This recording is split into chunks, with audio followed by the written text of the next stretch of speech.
Ok, donc merci pour ces précisions qui, je pense, vous allez pouvoir déposer les questions à la fin du webinaire, ce sera plus facile et comme ça, on va directement entrer dans le sujet. Donc moi, j'ai juste envie de vous donner quelques éléments sur le contexte. Les thèmes seront présentés par Samuel tout à l'heure.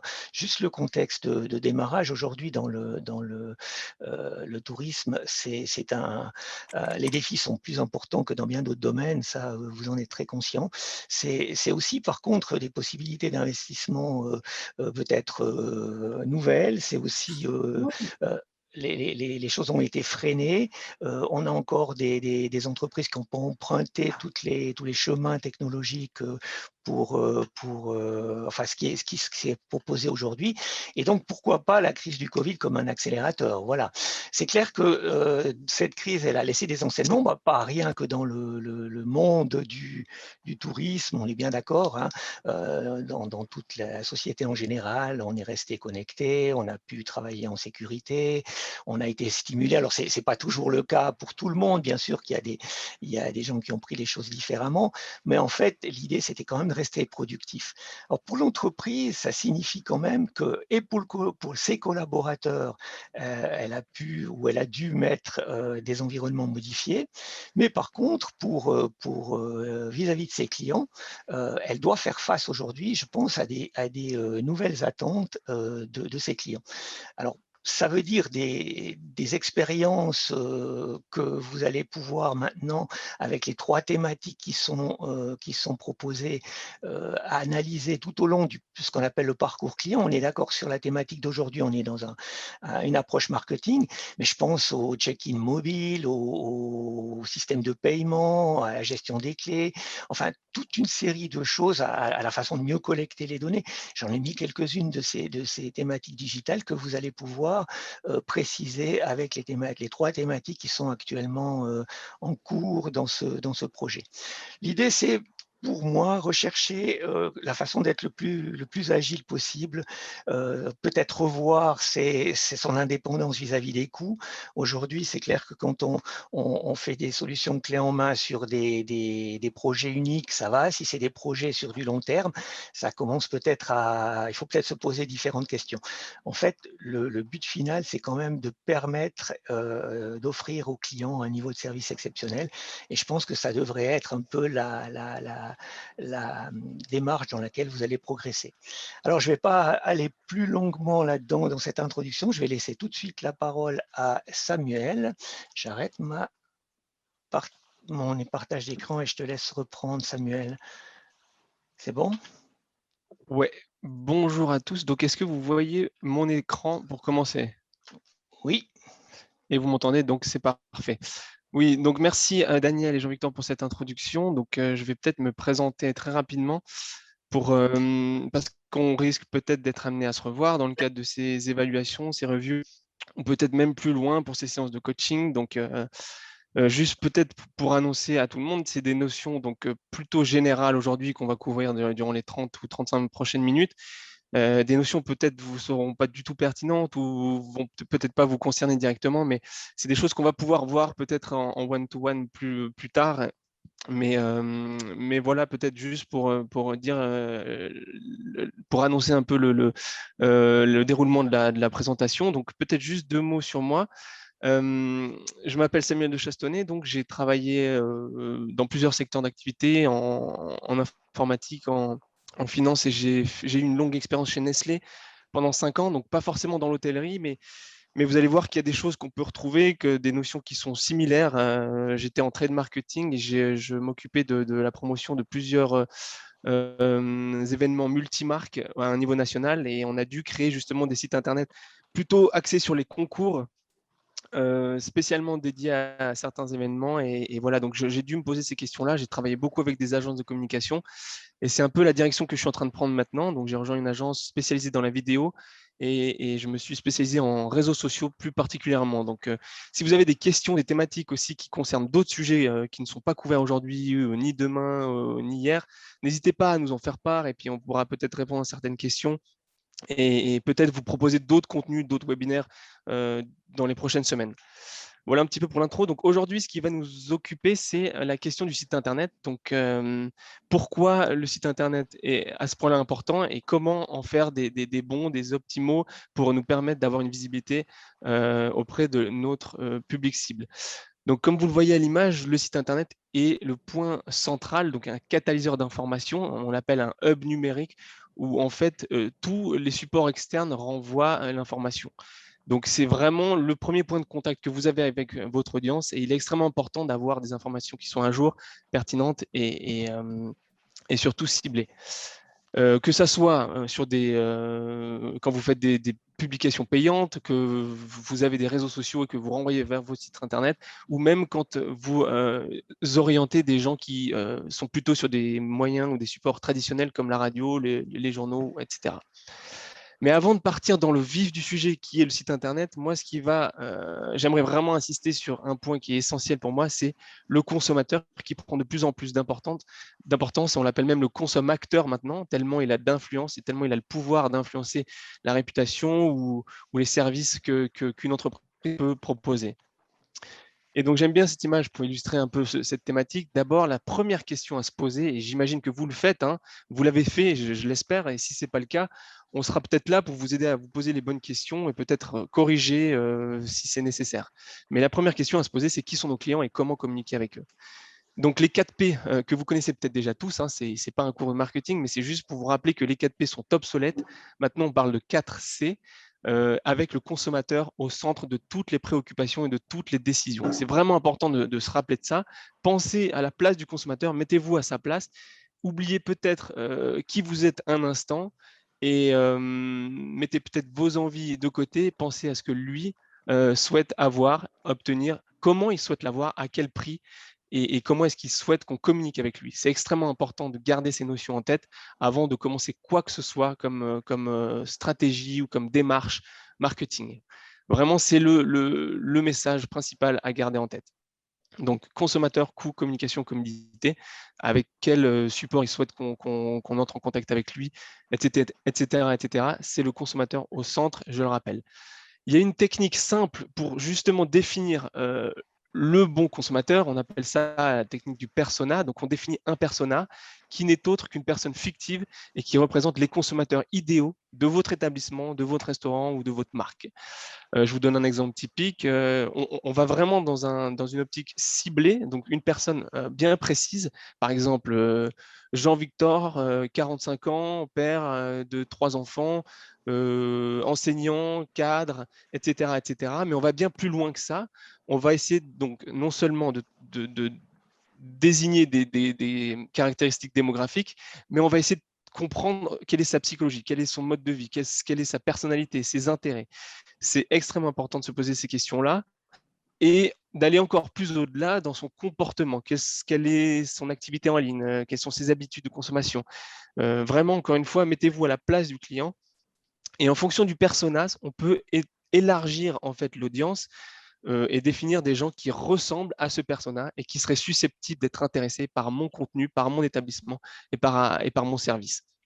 Donc, c'est vraiment ça l'idée. On part d'un persona et on élargit sur une audience, mais sans aller dans une optique trop large et de cibler absolument tout le monde, ce qui ne fait pas de sens et qui n'est pas du tout efficient au final. Pourquoi on le fait? Parce qu'en fait, la désignation des personnages et de mon audience va déterminer les objectifs marketing de mon site.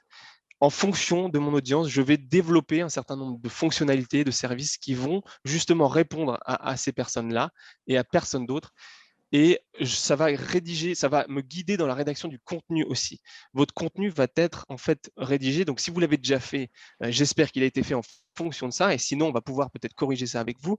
Mais vraiment, tout doit se faire en fonction de la cible.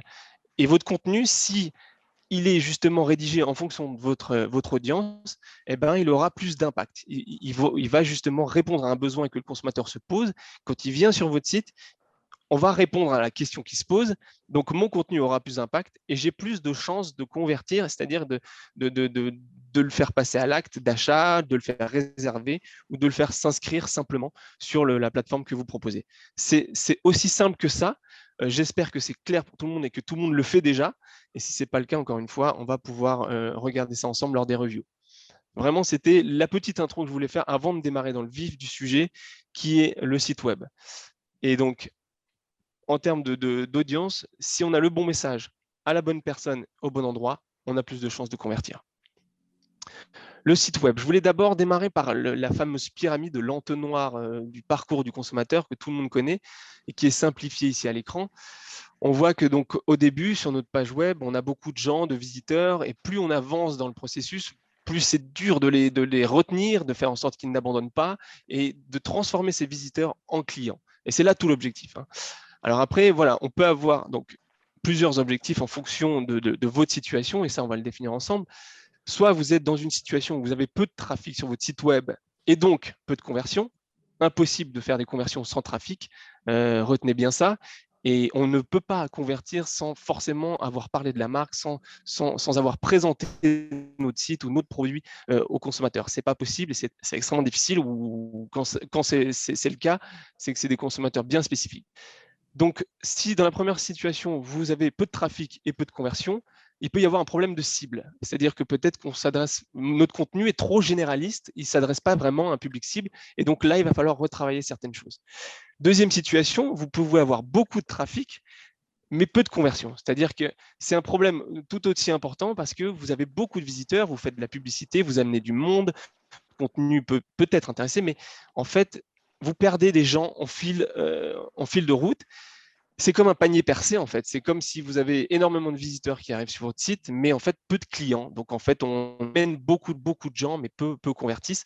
Et ça, c'est un autre problème. Ça peut être dû à plusieurs autres choses, donc la performance du site, des bugs récurrents, et ça, c'est réellement problématique. Et on va le voir avec vous si c'est votre cas en fonction des questions qu'on va poser dans la review.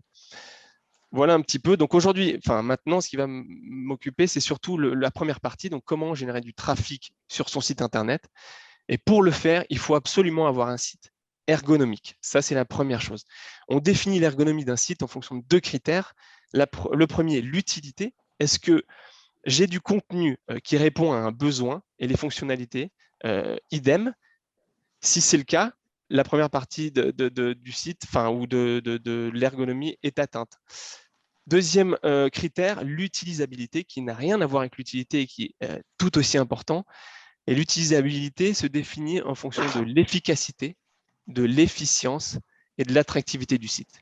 Efficace, c'est-à-dire que le site permet à l'utilisateur de faire une action. Il vient pour une chose, elle est accomplie, donc aucun problème. Efficience, il faut que votre site soit performant. Il faut que les pages se chargent rapidement, que les images ne soient pas trop lourdes, que le design soit correct, qu'il donne envie aussi à l'utilisateur d'aller plus loin, qu'il soit agréable dans le sens utilisation. Et c'est le dernier point, l'attractivité, qui est couverte par ce type de paramètres. Donc, si votre site est ergonomique, il supprime la confusion dans l'esprit des utilisateurs et il pêche en fait la frustration du visiteur. Et ça, c'est extrêmement important. Un utilisateur doit venir sur votre site comme s'il avait l'habitude de le faire. Il doit pouvoir naviguer de manière fluide. Il doit le faire sans hésitation et sans question. Un bon moyen de voir s'il y a un problème dans la façon dont vos pages sont organisées, c'est de voir s'il y a une question qui surgit à un moment donné. Comment est-ce que je fais pour revenir sur la page d'accueil? Qu'est-ce qui se passe si je clique là? Pourquoi en fait cette partie de texte est en anglais alors que le reste est en allemand? Dès qu'il y a une question, il y a un problème. Et le but, c'est justement d'éviter toutes ces interrogations. Et on va encore une fois regarder tout ça avec vous. D'ailleurs, là, on a un exemple de questions qui seront dans la review. Typiquement, donc vous voyez, vous aurez à chaque fois 4 options. Si on vous pose la question, est-ce que votre logo est suffisamment grand et de bonne qualité? Et ça paraît être normal et c'est la base, mais sachez qu'il y a encore plein de sites qui n'ont pas ces fonctionnalités en place et c'est problématique. Donc voilà un petit peu une idée de ce à quoi ça va ressembler. Et dans la deuxième question, est-ce que je peux revenir sur la page d'accueil à tout moment? Et c'est vraiment quelque chose que les utilisateurs demandent.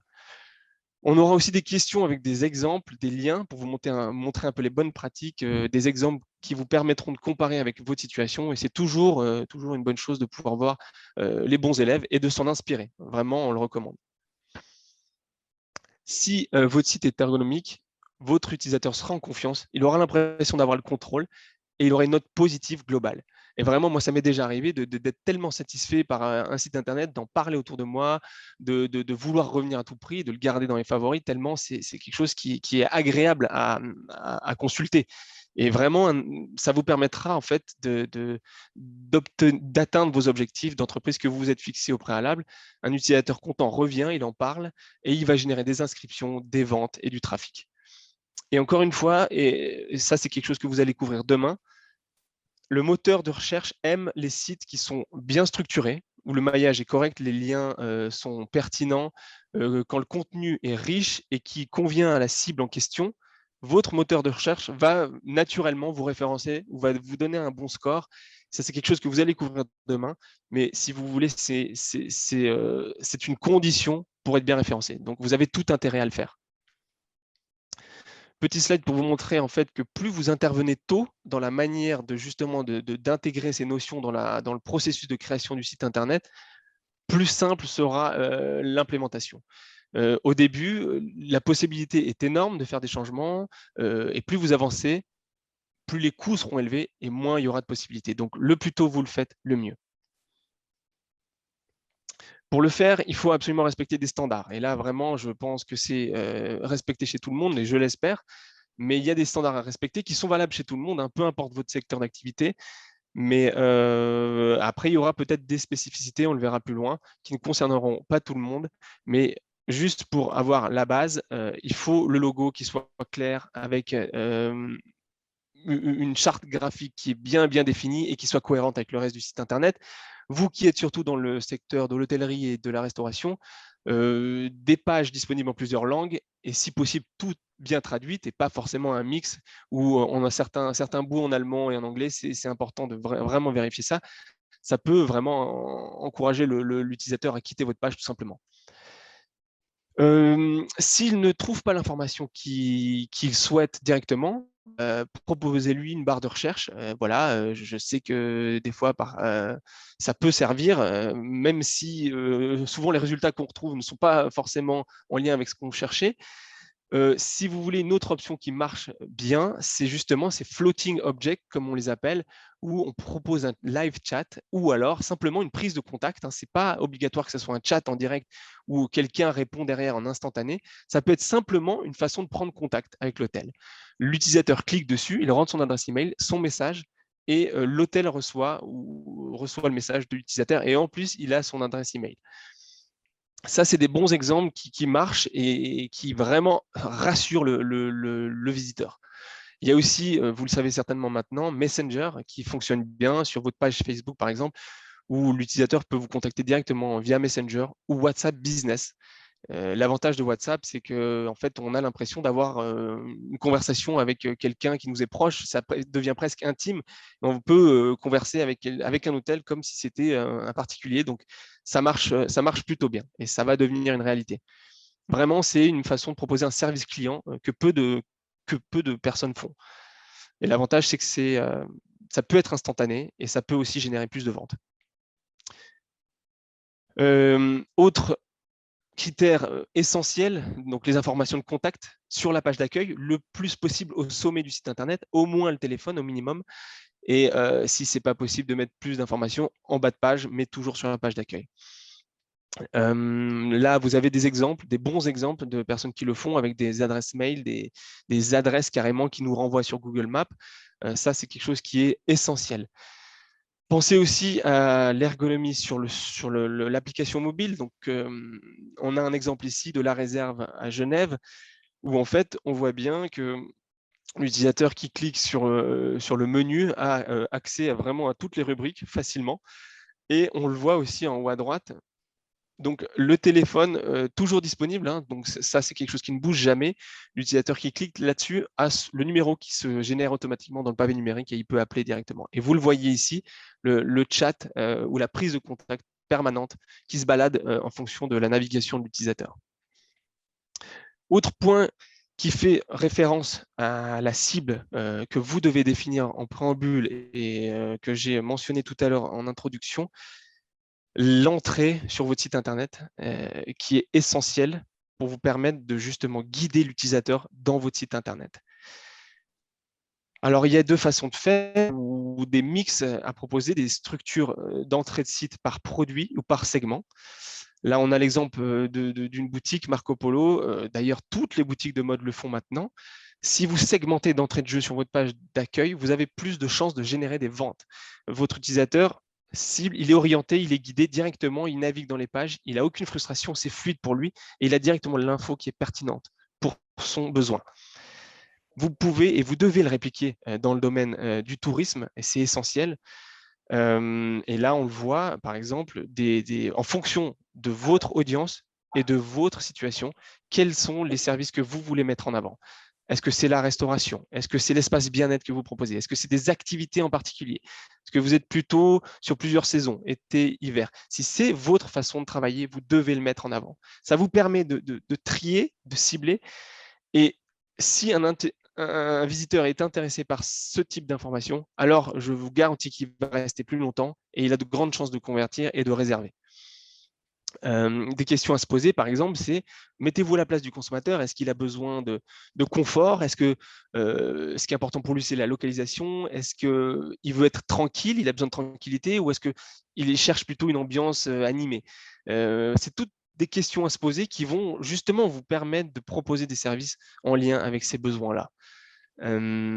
Par exemple, ici, donc on a un mix en termes de segmentation où on propose des activités, mais on a clairement une orientation plutôt personne, parce que, par exemple, on le voit sur les activités de VTT, on met la photo de quelqu'un, donc on cherche plutôt des gens qui sont sportifs, qui cherchent des sensations fortes, et on met des photos de personnes, par exemple là sur la droite, un jeune couple, donc directement on cible et on se dit, voilà, ça c'est susceptible de vous intéresser, et vous aurez plutôt des gens qui représentent ce type d'individus qui vont cliquer là, si c'est ce que vous proposez et si c'est là que vous avez le meilleur service à offrir. Donc voilà, est-ce que vous ciblez plutôt les familles, les couples ou les personnes seules? C'est des choses à mettre en avant dans la proposition de service. Autre point, les évaluations. Je pense que c'est un des critères premiers qui détermine en fait si un utilisateur va choisir ou non votre établissement ou votre activité. Je disais tout à l'heure, le consommateur prend une place extrêmement importante. L'évaluation, enfin, il a l'opportunité de dialoguer, de partager ses informations, il le fait volontiers. Et c'est important de récolter ces feedbacks, ces bons feedbacks, et de les mettre en avant le plus possible sur votre page d'accueil quand vous en avez l'occasion. Il y a plusieurs façons de le faire, donc des plugins que vous pouvez installer sur vos CMS, sur vos installations de sites internet. Demandez à vos agences de le faire aussi. Récoltez les meilleurs feedbacks, mettez-les en avant, mettez-les de côté, faites des sliders ou vous les faites défiler.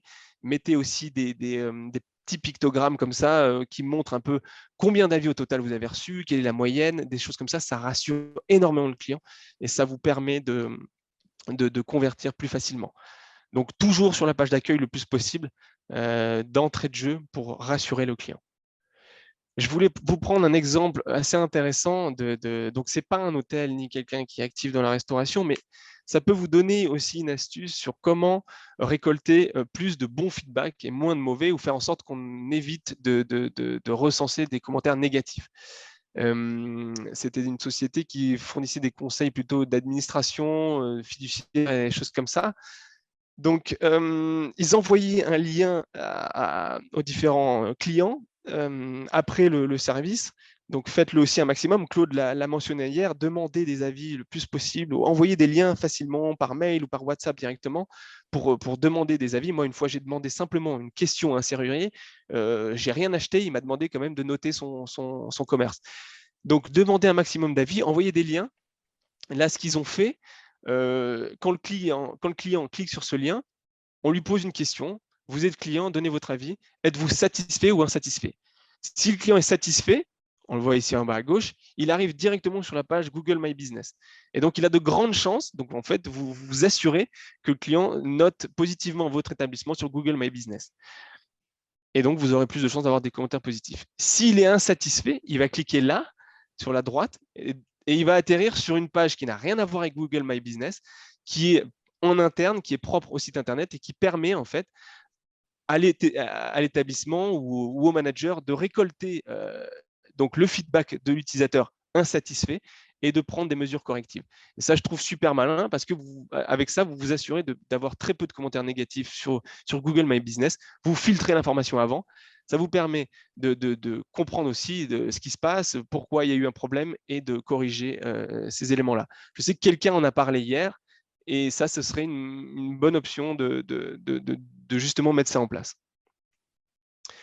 Mettez en avant le plus possible vos différences. Pourquoi est-ce que votre service ou votre situation est différente des autres?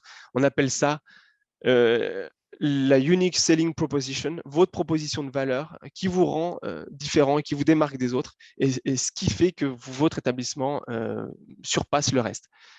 Ça peut être vraiment la localisation, ça peut être votre service client, ça peut être votre manière de traiter les clients. Vraiment, ces informations-là, vous les trouvez dans les commentaires, mais mettez-les en avant le plus possible sur la page d'accueil. Il y a plusieurs façons de le faire.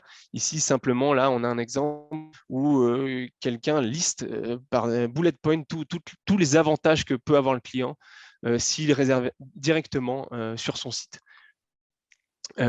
Abuser des certificats d'excellence, des logos, mais pas non plus directement d'entrer sur le haut de la page d'accueil, plutôt en bas de page. C'est quelque chose qui rassure. Pareil, sur ces sites e-commerce, on voit toujours certifié, garanti, etc. Ça rassure vraiment le client. Et profitez de les mettre en bas de page de la page d'accueil si vous le pouvez.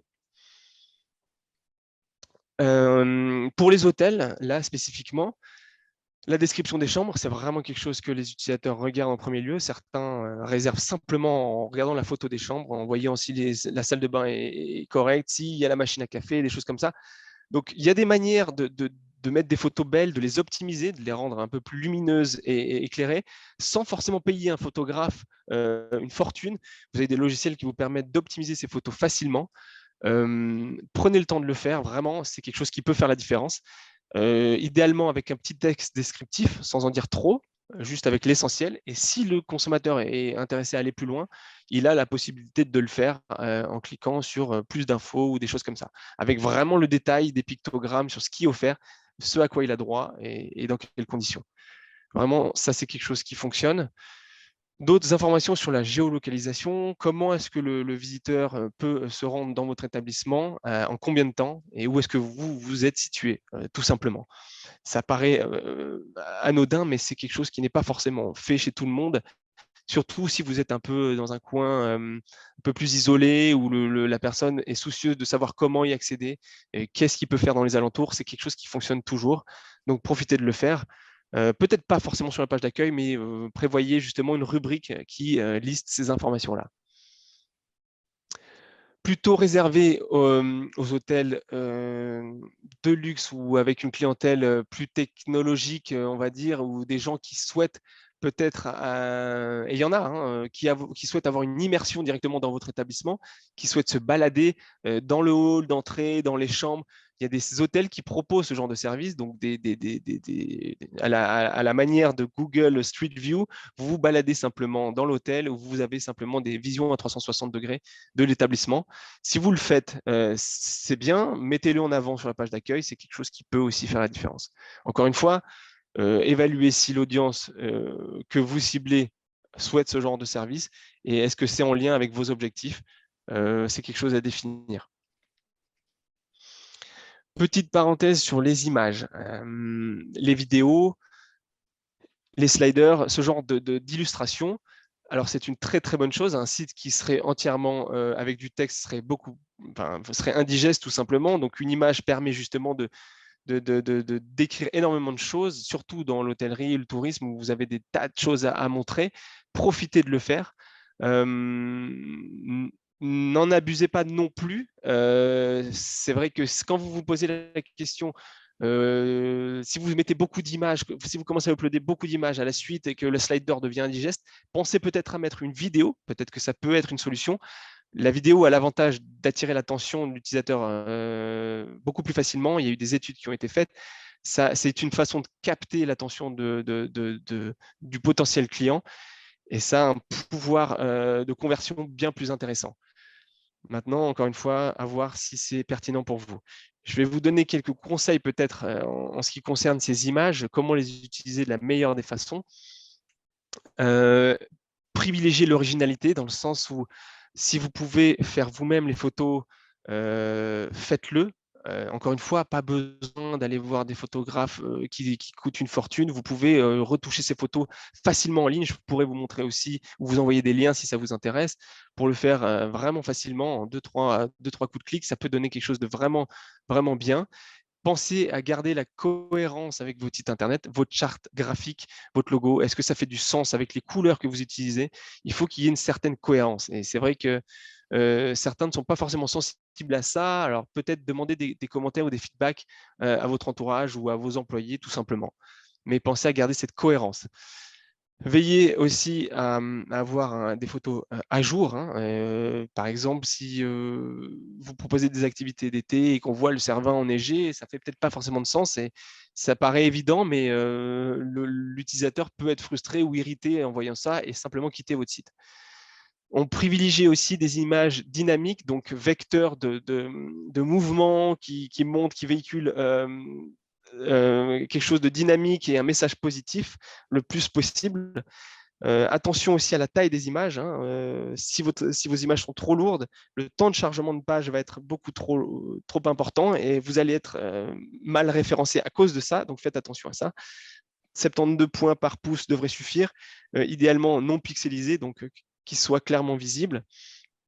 Pensez à faire véhiculer des émotions aussi, hein, qu'on ressente quelque chose en voyant l'image, qu'ils vivent une situation particulière, par exemple en mettant le plus possible des humains avant des objets et avant des paysages. Ça permet justement aux visiteurs de s'identifier clairement aux personnes qui sont illustrées. Et bien sûr, enfin, des photos libres de droit. Attention à ne pas piocher des images n'importe où. Je pourrais aussi vous envoyer des liens de plateformes de stock d'images gratuites. Alors après, attention, parce que vous prenez le risque que d'autres concurrents prennent les mêmes images et ça fait peut-être moins authentique, mais voilà, à voir. Une autre section sur le l'eye tracking, peut-être que vous êtes familier avec ça. C'est un logiciel, une solution qui est proposée par certaines agences qui permet de voir en fait où l'utilisateur regarde sur votre site internet, sur vos images ou sur vos annonces. Ça permet aussi de voir ou d'agencer les choses peut-être différemment. C'est un bon indicateur aussi de voir ce qui marche dans une annonce.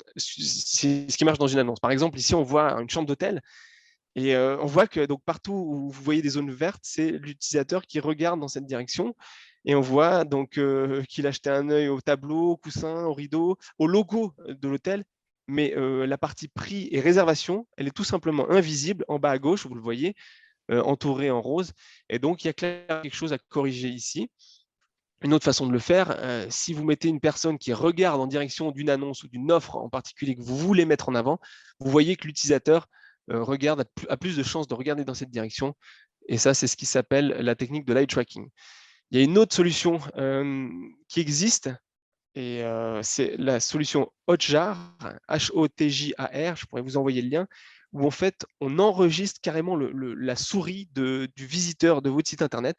On regarde où il clique, combien de temps il prend, qu'est-ce qu'il fait concrètement sur votre site internet. Parce que Google Analytics a de nombreux avantages, mais il n'est pas capable de faire ça, en fait, de comprendre ce qui s'est réellement passé sur votre page internet. Et des solutions comme Hotjar permettent de le faire. Donc voilà, ça c'est pour la petite info. Voilà, merci Daniel. Donc je reviens à ce fameux entonnoir de conversion. Si maintenant vous avez réussi à amener du trafic, vous avez un contenu pertinent, donc qui est soigneusement rédigé, qui convient à la cible que vous vous êtes préalablement fixée, vous avez de grandes chances de convertir, pour autant que vous respectiez encore certains concepts qu'on va voir maintenant. Donc, avant de pouvoir faire en sorte que l'utilisateur convertisse, il faut définir clairement ses objectifs de conversion. Est-ce que c'est de la réservation pure et simple? Pas forcément. Est-ce que c'est une inscription à une newsletter? Est-ce que vous voulez simplement qu'ils prennent contact avec vous, qu'ils réservent dans votre restaurant? Ça pourrait être des objectifs de conversion que vous allez placer, hein, vous pouvez en avoir plusieurs, sur votre page d'accueil et vous allez pouvoir les suivre et les traquer. éliminer les contenus non pertinents, donc tout ce qui ne concerne pas des choses qui vont amener à cette conversion, évitez de les mettre et de polluer votre page à cause d'informations comme ça. Optimiser les formulaires, par exemple. S'il doit s'inscrire, évitez de demander des informations qui ne sont pas pertinentes, qui sont inutiles et pour vous, et qui vont justement faire passer trop de temps à l'utilisateur sur votre page et qui va simplement abandonner l'inscription. Vous pouvez taguer en fait ces boutons sur Google Analytics, et ça, c'est encore des choses à voir avec les spécialistes si vous ressentez le besoin dans ces futures évaluations ou séances de coaching. Vous pouvez simplement taguer sur Google Analytics les boutons en question que vous souhaitez suivre, et vous allez voir en fait le taux de clic, combien de gens ont cliqué par rapport aux gens qui l'ont vu, et vous allez pouvoir vous faire une idée des objectifs qui fonctionnent le mieux, ou des boutons qui fonctionnent le mieux, et faire des tests entre ceux qui sont pertinents et ceux qui fonctionnent, et pouvoir les répliquer sur absolument toutes vos pages si c'est nécessaire. Testez, testez et encore testez.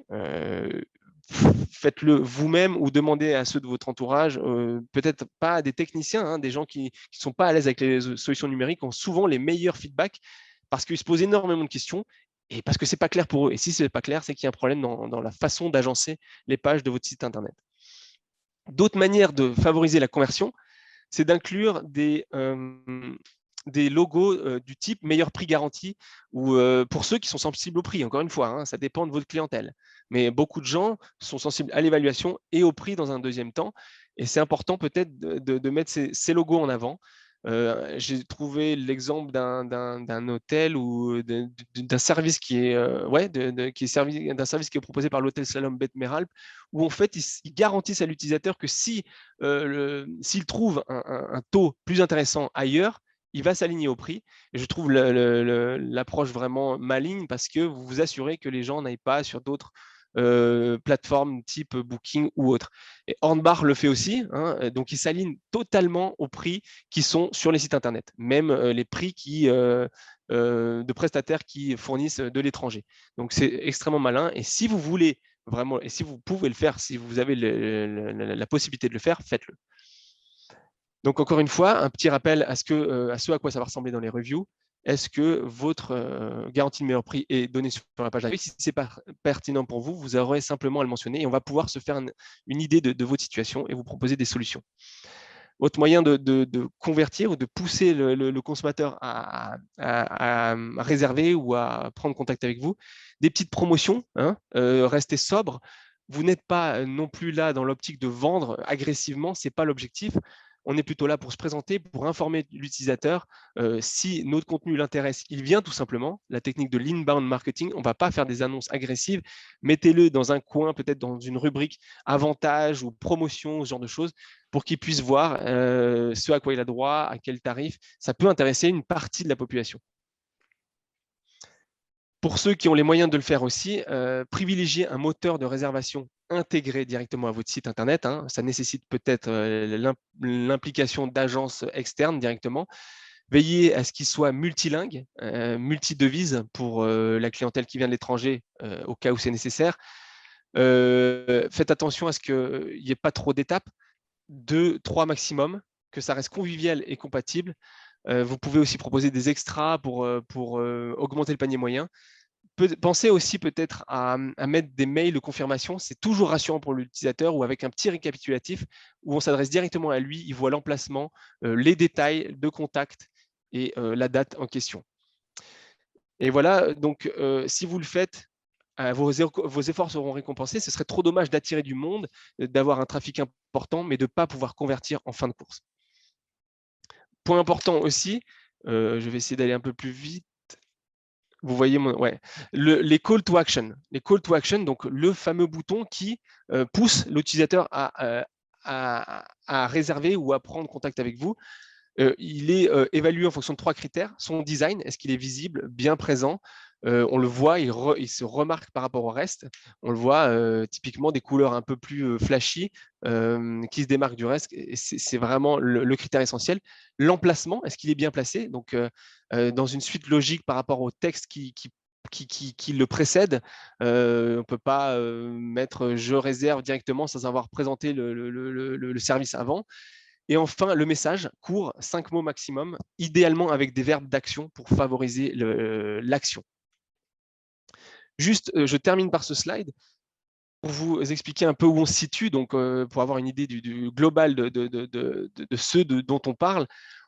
Donc, vous avez plusieurs façons, plusieurs médias, hein, les médias privés qui sont détenus par vous, les médias payants, qui concernent toute la publicité. On a vu hier avec Claude, la publicité sur Facebook, AdWords, où vous avez encore les médias publics. Donc tout ce qui est, tous les gens qui parlent de vous, qui ont une crédibilité et qui parlent de vous, qui vous permettent en fait d'être visible auprès de vos consommateurs. On a couvert aujourd'hui qu'une infime partie de ce qui est possible de faire en termes de communication, c'est le site web. Rappelez-vous qu'il y a énormément d'autres options. Et si vous sentez le besoin d'aborder ces thématiques, n'hésitez pas à l'écrire, à nous poser les questions et on pourra peut-être vous proposer des services dans ce sens-là. Petite info, les médias privés représentent le 30% du travail qu'on doit faire en termes de communication. Donc, c'est quand même déjà une bonne partie, mais c'est rien par rapport à tout ce qu'on est capable de faire. Et le site web est encore plus petit par rapport aux réseaux sociaux, aux blogs, aux applications mobiles que vous pouvez aussi développer. Voilà. J'espère avoir été assez clair. Peut-être qu'on va prévoir des questions. J'ai peut-être un peu débordé, Jean-Victor. Non, ça va, on va passer à la session questions, tout à fait. Donc, vous avez le choix, merci Samuel, pardon.